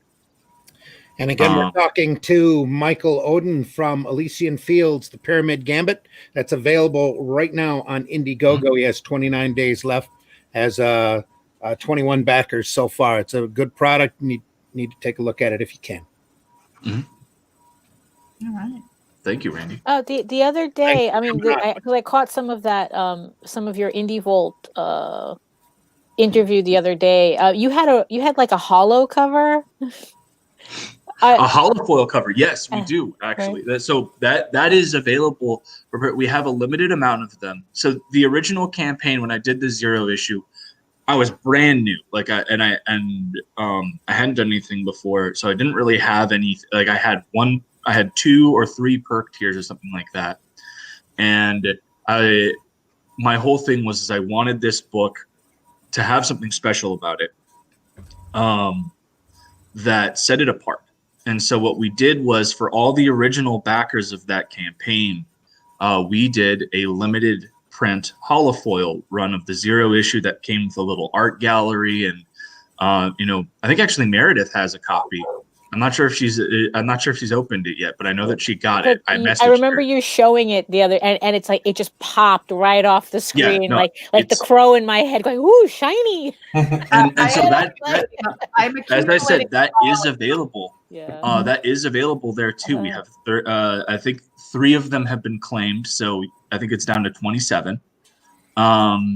But yeah, no. So like, if you missed the 0 issue, that's a fantastic way to go about it, is get that holofoil. We also have the floppy and black and white cuts as add-on perks. I'm not exactly sure how that works, because it was a new thing that was suggested to me. Try this out. So I have it set up. I'm not sure if that just pops up when you're purchasing a perk or not. I haven't tried that out yet. But you can get those holofoils, and they will be they come signed and with the Jim O'Reilly pinup. So that's what you're getting with that. And then if we run out of those, we have a limited, as we also have those add-ons, and I don't have a limit on those. I'll be ordering those by demand. I have a few left, but not a lot, but they're not expensive to print out. But then the other big thing is we have a limited print of those hardcover collector's editions with that Scott Rosema cover. And that was the other thing, is like, if you missed that 0 issue and we run out of the holofoils, or you want that collector's experience, that's another option too, is we've got that Scott Rosema hardcover, which we're doing a limited print of 100. So like you get that, and that collects the 0 issue. It collects the Pyramid Gambit. You're going to get an extensive art gallery. All of the books have now a character glossary, because one of the things that I got feedback on from the first book was like, this is really fun. I had no idea who any of these people were. How many pages do you think the hardcover is going to go, Michael? So it depends. So right now, the main story is 54 pages of Pyramid Gambit. And so then you take the 24 from the 0 issue. Mm-hmm. And then if we hit 20,000, which is where I would like to be, because we hit 8,829 on the first campaign, I want to double it. And I want to exceed that. I want to constantly be pushing myself to be hitting these numbers and pushing forward. And so then if we hit 20,000, the big stretch goal for that is an additional 10 pages of the book. I have the 10 pages of the next book already written. So effectively, you get those 10 pages early. And then you add in the art gallery. The art gallery is going to have all the concept art that was in that first book. It's going to have the concept art that he did for this book. It's going to have all the pinups and variant covers and everything. So like, you're looking at any, like, low ball 85 to 90 pages, high ball close to 100. Cool. Like, it all just depends on where we hit financially. Yep. If we hit that 20,000, that's 64 pages for the main book of Pyramid Gambit, and that's 24 pages from the main story. So that's 88 pages right there. Mhm. You know, Right. and then you add in that other stuff. Yeah. Let me catch up on the chat. Greg put a link into the chat for Only Death Can Save Us. Says great looking campaign, Russ. Yes, it is. Beautiful book, man. I was Thank you. watching, and the art's just absolutely gorgeous. Looks fantastic. Joe D. McPhee is actually on the clock, but he says hello to John. Hi, Joe. And way to go. Hey, thanks. Joe actually has an awesome book called Amazonia that you might want to check out on Kickstarter right now. And hopefully he'll be on next week if he can get off the clock. And next Thursday morning to talk about that. Ben Lacey says, how many people run dual campaigns on both platforms? I don't know that very many people do. I just know that I think not simultaneously. I think there may have been a few last year, but I'm kind of I'm kind of dovetailing them, so that it's the second one is kind of an extension of the first. But there are two different markets. Shoppers, people who want to support one platform over the other, and that's the only reason that you would do that. Yeah. JD does the same thing. Well, he like the second he's done with one, he starts another one. Like he alternates platforms, because I know that Kickstarter is a little persnickety about people running simultaneous campaigns. So we don't want to risk anything with Kickstarter. So so usually what we do is, like, the second a Kickstarter finishes, we start an Indiegogo right after. Mm-hmm. Well, I had a campaign. The rough sketch started on Kickstarter, finished that, and then I went into Indiegogo. So but they didn't interconnect, but close. It was still close enough. Right. And also you get to consolidate all those orders together. Yeah. So that was the reason. That's the reason. Mm-hmm. And again, Joe says I may have to take off work in order to promote the Kickstarter for Amazonia. That's on Kickstarter. And Russ says, oh, that's you, Russ. Russ says thanks. And he probably already knows that. So I'm hearing kind of a hum. Like a beeping, right? Yeah, like a beeping. Yeah. I'm hoping that's not coming from me. There's a laundry machine going off in my background. And Daphne no longer has her bird behind. Right. No, I'm in the basement now. I'm in the basement. So so we're not competing with him anymore. Yeah. That's not a fire smoke detector going off or Daphne's bird. So whoops. Daphne, is that a new backdrop? Oh yeah, this is my new backdrop. Yeah, so being in the basement allows me to to have a proper backdrop. It's not a green screen; it's an actual poster that I had printed. Michael, it's not you. Okay, cool. I was like, oh, there is a laundry machine going, but like you shouldn't be able to hear the specs that I have. Hold on, let me mute. I don't think it's me, but I'll mute just to see if. Nope, it's not you. I'll try. Oh, something in the background on yours. Is it me? Gosh, it's you. Oh man! All right, hold on. No. I mean, mind you, it's mild, vastly mild compared to what the parrot used to do. So, That's part of the fun. Yeah, to be transparent, and you had the bird trained to really emphasize your points. Oh no, he did that himself. I didn't train him to do. Stop a sentence and beep beep beep beep beep. Yeah, like your bell, like your exactly. Yeah. Yeah.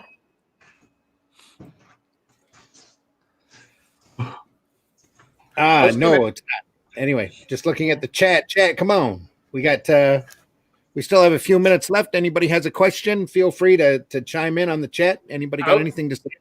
I was going to ask Russ, how do you find the difference in the comic book audience's readers between Great Britain in the States? Ooh, that's a difficult question. Uh, Yeah, most of the people that are my age kind of love the stuff I love. But coming up behind us, 2000 AD is a big thing. It's probably the biggest thing in the UK. Still. Yeah, still, I would Yeah. say. But it's lost its luster. Has it? It's not. We live in a world where you can't be quite as abrasive. You can't be quite as out there.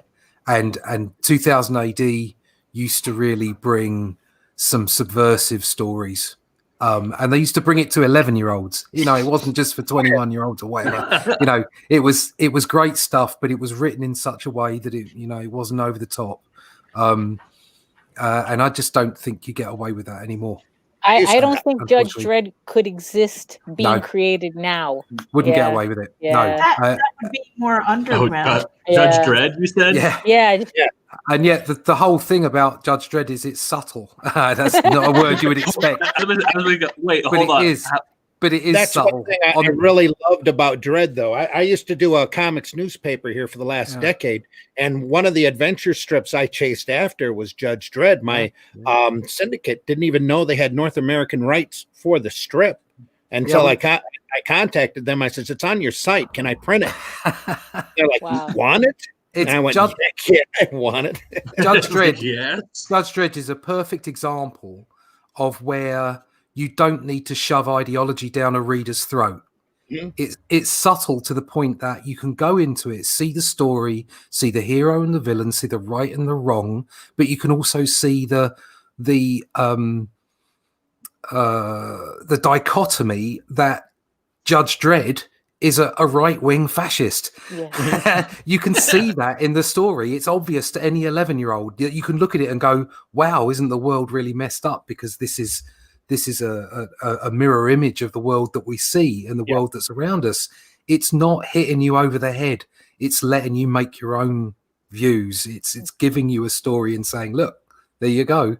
And that's what 2000 AD was always really good at. Just that the whole society has become that way, especially with the judge system. Yeah. And the stories are just entertaining and like right in your face. And they make so many fantastic political statements. They do. That- Yeah. I had the chance to reprint it over here. I would reprint, and I had the adventure strip, and the adventure strip was really toned down compared to the 2000 AD strips. Yeah. And I used to love running them. I'd run whole stories at once in the newspaper just to get that out there because it was such a great strip. And it was surprisingly left-leaning. Really, if you look underneath all the stories, they were very left-leaning. They were highlighting the fact that the judge system was this terrible right-wing system, but at the same time, you could still tell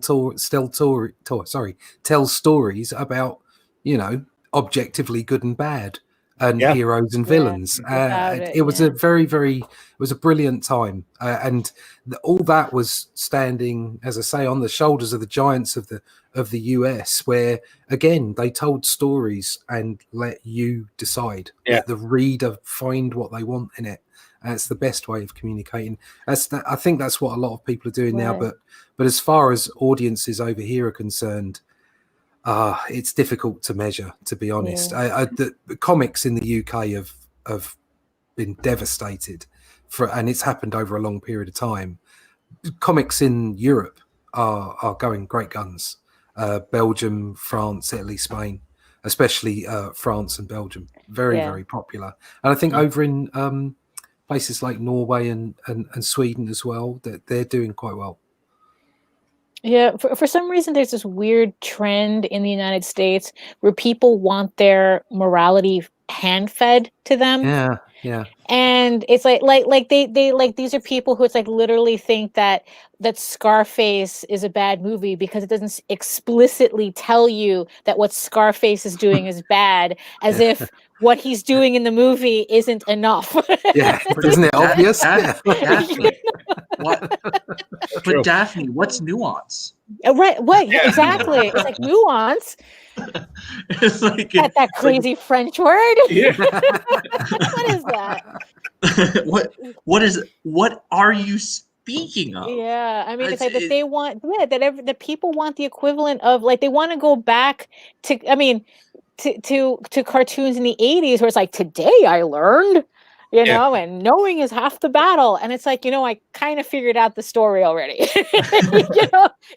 You know? Well, But, like, there is an element of Sesame Street that gets intertwined around everything that we have to say. This is there's good and there's evil, but Right. somehow there's no gray. Right. Yeah. Yeah. You know, yeah, and that's the thing that people are having a really hard time with, and I don't know where they're getting it from. I don't A know. lack of and- critical thinking. Sorry. Yeah, no, You're all Very good, right, Joyce. Rob. Yep. Very right. Well, Dead on. it's why manga is destroying comics in Yeah. the U.S. Manga sales are crazy high, and you think of the things that are like the top, like the big series that everyone talks about. Like, you know, you look at Death Note. Death Note is effectively Sherlock Holmes told from the perspective of Moriarty. Mhm. Okay, that's literally what it is. You have these two brilliant guys that are constantly trying to outmaneuver one another on a chessboard, and you're following the villain. Like that's and that's considered one of the greatest manga series of all time. And you look at things like, you know, Berserk.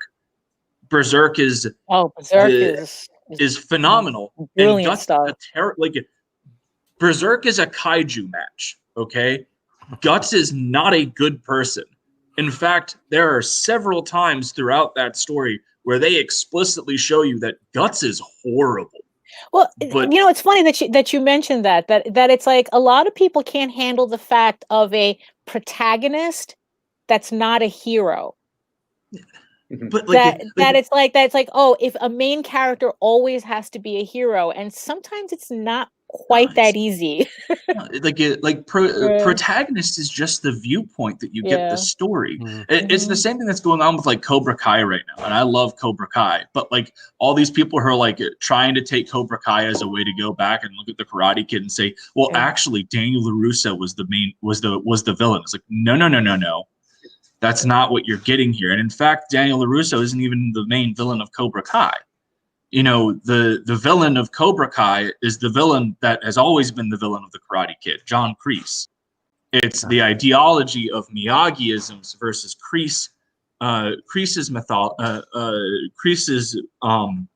philosophies, right? And so that's the thing is John Kreese embodies this mentality that destroyed Johnny Lawrence. Yeah. And that's the villain. Daniel is an antagonist and a foil to Johnny, but there are times where you root for Daniel over Johnny and vice versa. They have a dynamic like that, but the real villain is John Kreese and the real hero is Miyagi. And that's how it's played. And so and once again that goes into nuance. And then you look at going back to Berserk, as I said, Guts is a horrible person. I think in the Black Swordsman arc, he uses Lasco says Guts is the best. He's fantastic. He's one of my favorite protagonists of anything. And Griffith is one of my favorite characters of all time. The fact that he's earned it, but like literally you say that name in a chat and people will go off. Joshua Burris says my three favorite shows are Dexter, Breaking Bad, and yeah. Sopranos. Yeah, All really. bad protagonists. Look, my favorite book is American Psycho. You know, it's like Patrick Bateman, you know, is my boy. Would I want to meet him in person? Absolutely not. You know? Yeah. But, I think what it shows is how malleable the hero's journey can be. yeah. Because there are always these archetypes at the base of all stories, Yeah. but that doesn't necessarily mean they have to be nice people to adhere to Right. the archetypes that makes a good journey. And it's being, like you say, absolutely, as you say, it's being subtle about it, having nuance, and unfortunately, there's a wave in popular culture where people have trouble with nuance. Yeah. And they're not critical thinking for themselves, and they're not able to pick it apart. I think the vast majority of people, though, still hunger after good stories, which Yeah. is why you've seen long before the beer virus turned up. You saw problems with with Hollywood, with the takings and films, and they're not being received in the way that you'd expect them to be received. It's because people kind of like the way stories used to be, because they want to be entertained. They don't want to. They want to find their own nuance. They want to find their own way in a story, and that's what makes a story interesting, by you finding your own way through it. Great stories are great for a reason. Yeah, exactly. We need to start wrapping it up. Mike, tell people how they can get a hold of Elysian Fields. You can follow me on Twitter at ElysianFields_0, or follow us on Facebook, 9 Realms Publishing. Our Indiegogo is live. We've got 29 days, I think.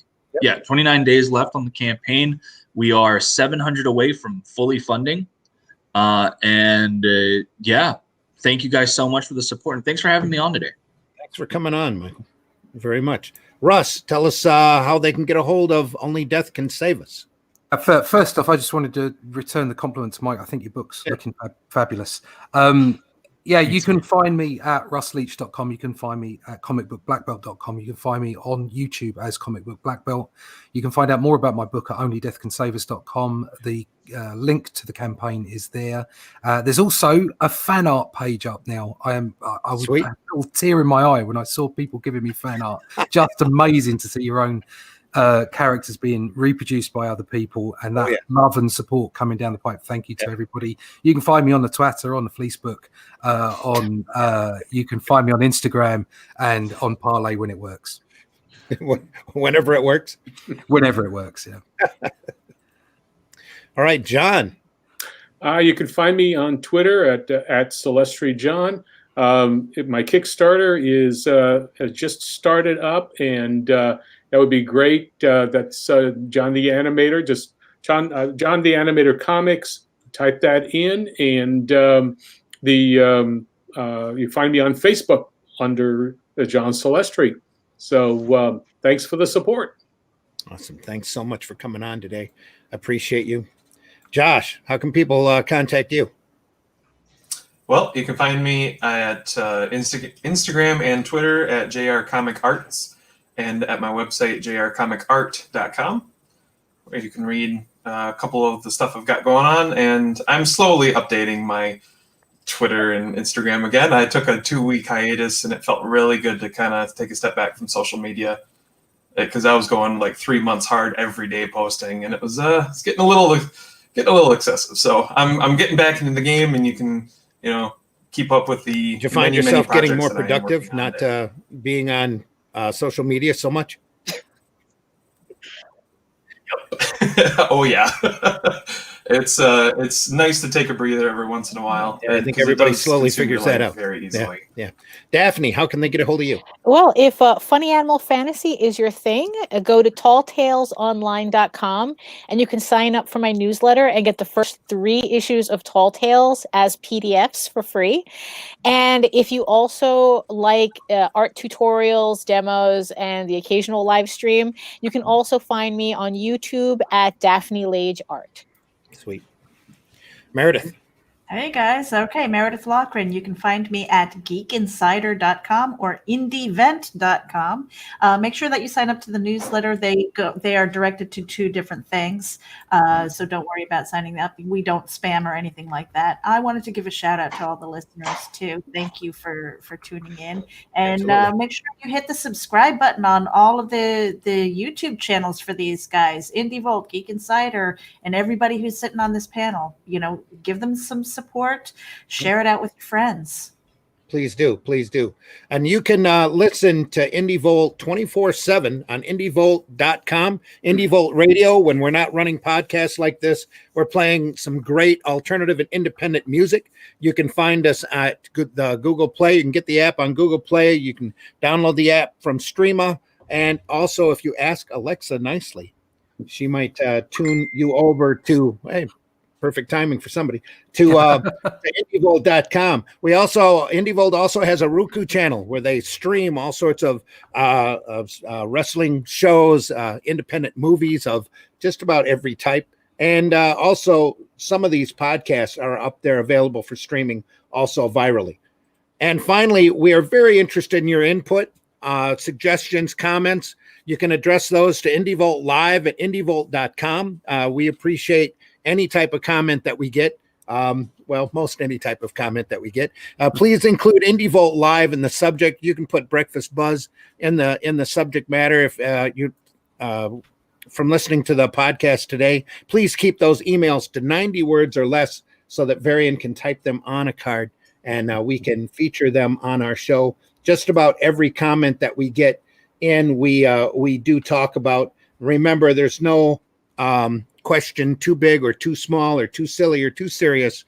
That we appreciate your input because our feedback will be better because of your setback. Hashtag get an education. Hashtag IndieVolt. And so now we will be back. Sorry to be covering your face there, Michael. We will be back next Thursday at 8 a.m. Eastern time. I'm not sure about the weekend schedule, except Sunday Funnies, I think, is back on and should be around Sunday morning at 9 a.m. We're going to have to figure out what we're going to do for that. And Tuesday evenings at 9 p.m., we have the standard IndieVolt podcast where we talk comics once again, plus the Wednesday program, Geekgasm, also on IndieVolt at Wednesday night at 9. So remember the 9s. If you listen to IndieVolt Radio, it should be on there. I'm not sure if we've gotten all of the bugs out of our radio broadcasting yet, but hopefully most of them are done. Do you have radio numbers, Meredith? Nope. Okay. In any case, we appreciate you deeply. Anybody, wherever you're listening to us from, we would like to wish you the best. Please stay healthy and take care of yourselves. This has been the Breakfast Buzz. And any last words from anybody? No. Good. Wash your hands. Ciao. Set coffee. Start the coffee. Take care, everybody. Have a great day. Be safe and talk to you soon.